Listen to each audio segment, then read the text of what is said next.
बचपन में जब कोई सवाल पूछता है कि युवा होकर क्या बनोगे, तो जवाब होता है doctor, engineer, IAS officer, teacher, या कोई बोलता है मुझे स्पोर्ट्स में कैरियर बनाना, क्योंकि मैं क्रिकेट, फुटबॉल या फिर मुझे खेलना बेहद पसंद है। जैसे युवा होते जाते हैं, अक्सर हम अपनी शैक्षिक योग्यता और प्रमाण पत्र के आधार पर अपना पेशा चुनना आरंभ कर देते हैं और धीरे धीरे अपनी प्रतिभा को भूल जाते हैं।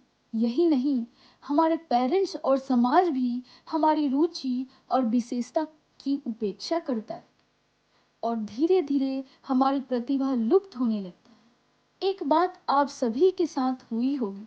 अगर आप अपने माता पिता या रिश्तेदारों से कभी कहे होंगे कि मुझे सिंगर बनना है या फिर मुझे एक्टिंग में कैरियर बनाना है, तो वो आपके तरफ ऐसे देखेंगे जैसे कि आप एक अपराधी हो। उनका मानना होता है कि पढ़ लिख कर कोई अच्छा जॉब करो, डिग्री लो और नाम रोशन करो। यहीं से हमारे मन में कुछ अलग अलग विचार चलने लगता है। हमें लगता है कि हम पढ़ाई के अलावा किसी भी फील्ड में अपना कैरियर बना ही नहीं पाएंगे और हमें लगने लगता है कि पढ़ाई से ज़्यादा आवश्यक कोई चीज़ ही नहीं है। और हमें पहले से ही पढ़ाई में कमज़ोर होने के कारण बार बार असफलता ही महसूस होती है और असफल हो जाते हैं, जिसके कारण हम अपने लाइफ में कभी भी सक्सेस नहीं हो पाते हैं। देखिए, हमारा जन्म हुआ है तो कोई ना कोई मकसद से ही हुआ है और हम असाधारण क्षमता के साथ पैदा हुए हैं। हर कोई किसी ना किसी फील्ड में सबसे अच्छा खिलाड़ी होता है। जैसे कोई पढ़ाई में बहुत अच्छा है, तो कोई खाना बनाने में बहुत ही अच्छा है, वो बहुत ही अच्छा से खाना बना सकता है। अगर हमसे कोई पूछता है कि हमारा टैलेंट क्या है, तो हम कुछ देर सोचते हैं और फिर जवाब देते हैं कि हमारे पास तो कोई टैलेंट नहीं है, क्योंकि तब हम सब इसे भूल जाते हैं। क्या आप लोगों को वो बात याद है जब आप कभी कोई त्योहार में घर सजाने के लिए कोई चीज लाए हैं, इस्तेमाल करने पर कुछ बच जाता है, तो उसको आप स्टॉक में रख देते हो कि अगले बार शायद ये काम में आ जाए। लेकिन कई साल बीतने के बाद जब घर की साफ सफाई होती है, तो उस दौरान वो सामान मिल जाता है, तो आपको एहसास होता है कि आप इसे लगभग भूल गए। इसी तरह आप कुछ समय के लिए चीज़ों का उपयोग नहीं करते हैं, तो आप उसे भूल जाते हैं, पूरी तरीके से भूल जाते हैं। ऐसे ही हमारे टैलेंट के साथ भी होता है। कभी आपके साथ ऐसा हुआ होगा कि आपको कोई दौर में हरा नहीं सकता था, लेकिन अब आप जीत ही नहीं पा रहे हो। क्यों? क्योंकि समय के साथ आप उस चीज को भूल गए हो। अपनी प्रतिभा को पहचानने के लिए आपको क्या करना है? प्रतिभा वो होता है जो आप अच्छे से करते हैं, ना कि बोझ समझ के, अपने इंटरेस्ट के लिए करते हैं। वही आपका असली टैलेंट है।